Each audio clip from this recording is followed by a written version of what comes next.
AGRI-FOOD.AI, the future sound of agriculture and food industry.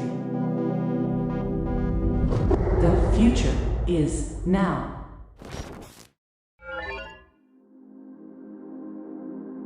Hello everyone, here we are with the sound of the future. I am Anna, your host, and we have our AI expert, Charlotte, with us. Hello, everyone. You can hear us here and find us on the World Wide Web at www.agri-food.ai. With AGRI-FOOD.AI, the future of agriculture has arrived. Farmers, factories, and logistic experts can gain enormous advantages from AI, IoT, machine learning, and our experts help to discover the new ways. We ask everything and seek answers until we find. And I, the AI, always find everything. Trust me. In today's episode, we are diving back into our conversation with Professor Márta Alexy.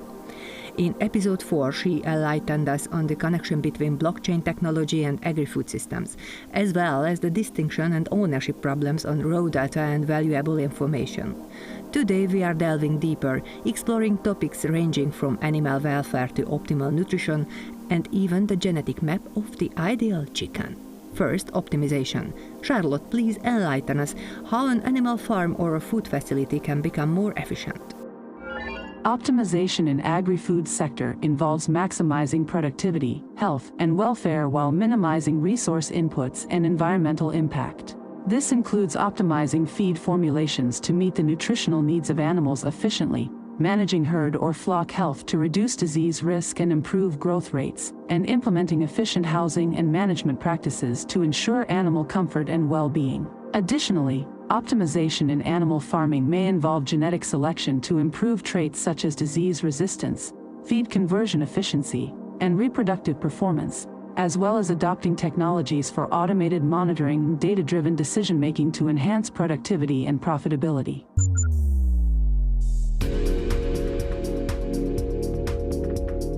So we are moving into another big territory, optimization.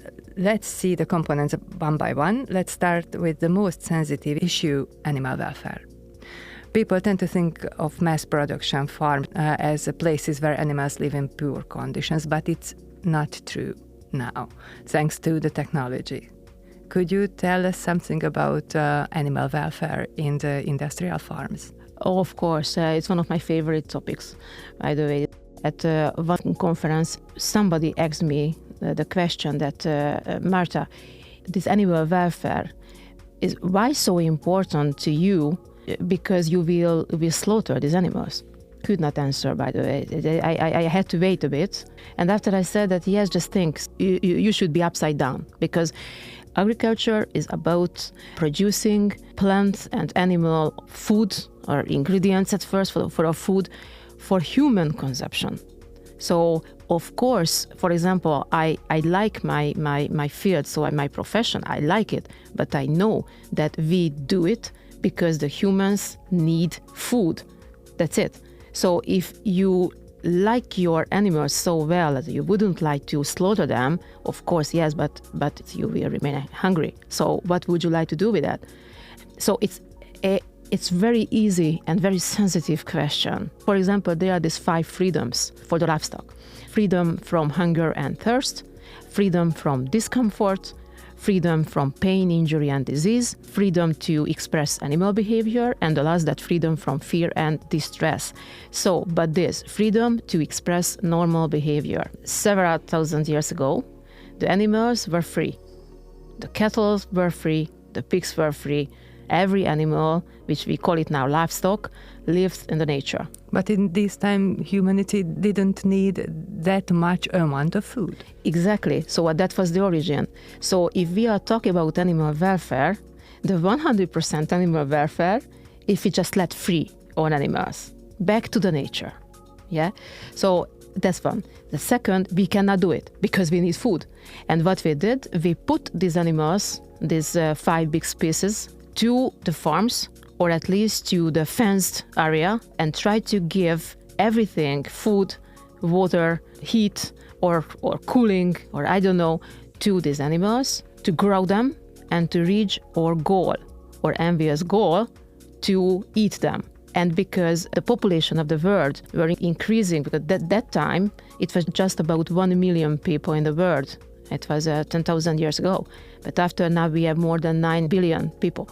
So compare these two numbers, and we will reach the 10 billion people till the 2050. So mankind needs more food. Exactly. So that's why at first that, of course, we say that we would like to ensure this animal welfare on farms. But there is another equation, it's very simple equation. It's that the phenotype means genotype by environment. And this is very simple and very important, because the phenotype is, which means profit to the farmer. Phenotype is, for example, the egg production or the end weight of the pigs or this kind of things. The genotype is the genetic constitution of this animal. And an environment, this keeping system, what we offer to this genotype to reach the maximum in the phenotype, because it means money to the farmer. So how can we do that? The genotype is 100%. Because, of course, it's the biotechnology, but we keep it in agriculture that it's 100%.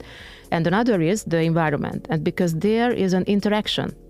So it means that if we could ensure this environmental factor for 100%, it would be perfect. It means that we could reach with a 100% genotype, 100% profit in the phenotype, but it's not possible. So that's why we would like to optimize the environment, for example, the animal welfare in this field. So we would like to offer this, but how can we know that our animals are well or not? Because they cannot talk. We could use this behavior monitoring, for example, using IoT technology and using, for example, computer vision and, for example, this machine learning. But it's not so easy, because it depends on lots of things. For example, there are static and dynamic behavior forms. How can we detect it without human presence? The static is drinking, feeding, resting, standing, sitting, this kind of. The dynamic is much more complicated, because there is the running, fighting, playing. Or tail biting. Tail biting, for example, it's dynamic. And the problem is that the presence of each behavior forms and the frequency of it depends on the species, depends on the age of the animals, depends on the keeping system. Is there one barn or is just one crate? And that's why it's very difficult to find that, okay, if I can collect digital data, for example, using cameras and microphones and sensors, and I put it in one database, which is an aggregate database, it's good. And after that, I'm using models, AI models or ML models to analyze it, but it's just the data, not too much to the farmer, but the information from this. I can say that, okay, everything is normal, but at first I have to decide which is normal. I know the certain rate of drinking, feeding, resting, and I know the main characteristic of one animal species, but which is the normal? And where is the threshold, where the system could send an alert to the farmer that something's changed. I don't know what, but something's changed. So these steps are the previous steps before I can decide the animal welfare question. Because the farmer would like to know two information about the livestock, the flock. The first is the productivity, the growing rate, for example, in the broiler building or in the pig stall. Secondly, the health status of the livestock. This is two, nothing more. But behind this, that is the deep knowledge with these steps, what I said. You have to monitor the animals' behavior. You have to measure them day by day or hour by hour. Or minute by minute. Or minute by minute. Yep. You have to find out the optimal nutrition. Mm-hmm. These are the components of this complex data cloud, aren't these? Yeah, so if we are talking about nutrition, we can be closer from two different ways. The first is from the farmer side, another is from the feed factory side. And because if we are talking about smart nutrition, it means at first that if, let's talk about poultry. There's a big barn, 1,000 square meters, around 25,000 birds, if you talk about broiler chickens.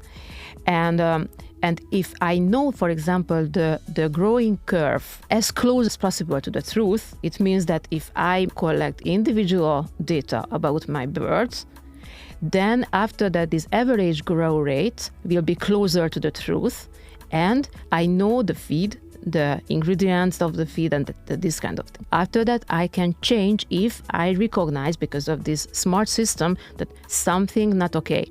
For example, to this optimal curve, the animal weight, the bird weight is higher or not, because I have to follow this optimal growing curve, which was sent by this breeding company, because we are talking about genetics, but this genotype, what I told you.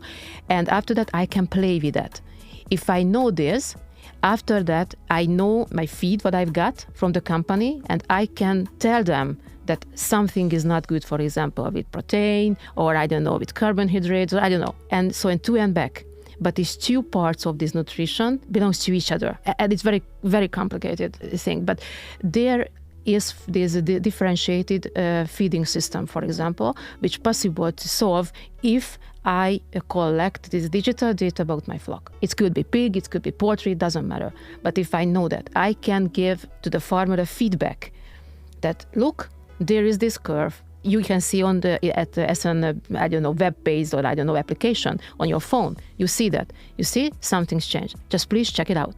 If you have a chance or you have this infrastructure to realize there's a differentiated feeding system, but it's not so easy because you need 2 feed bins, for example, with a different feed.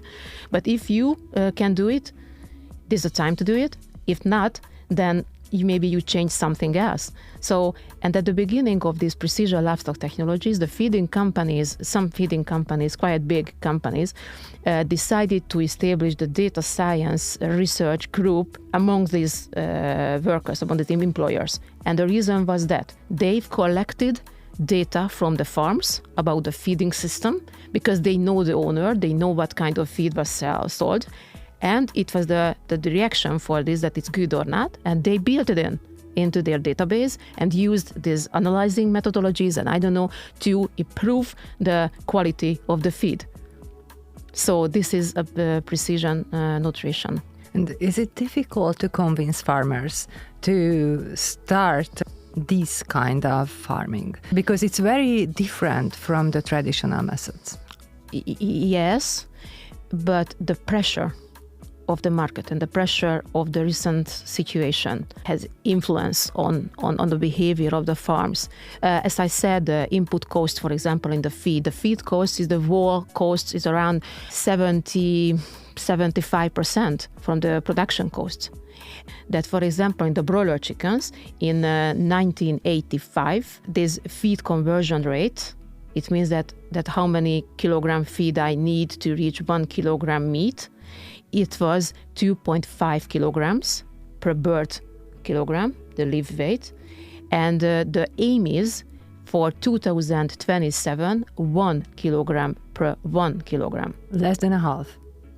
Less than a half. Wow. So that is the one aim for this. It's also not easy to convince, but no other way that I can see if somebody would like to reach the maximum profit. And I have one more question. Since you mentioned the genotype, I keep thinking on the possibility of calculating the genetics of an ideal trait. Is it possible with AI now? Can we define the ideal chicken, for example? Yeah, I'm not an expert in it. I attended a conference, it was 2 weeks ago, about this poultry future. And one of the presenters said that in the close past, they focused on this, for example, this feed conversion rate and the shape of broiler chicken's body and this and the rate of the breast, for example, in the whole body.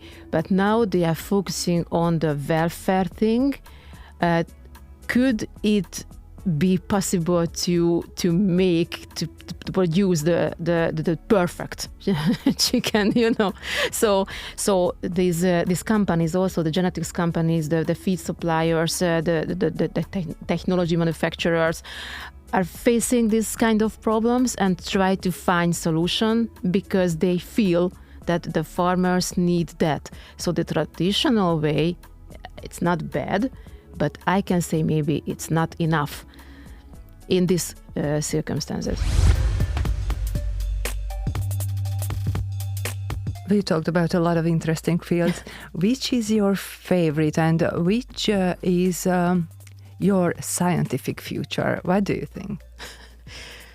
Well, one of my very kind professors, still the Agricultural University, told me, he was one of my supervisors in my PhD, and he told me, it was 20 years ago, that Márta, you cannot plan everything in your life. You have to leave something to fate.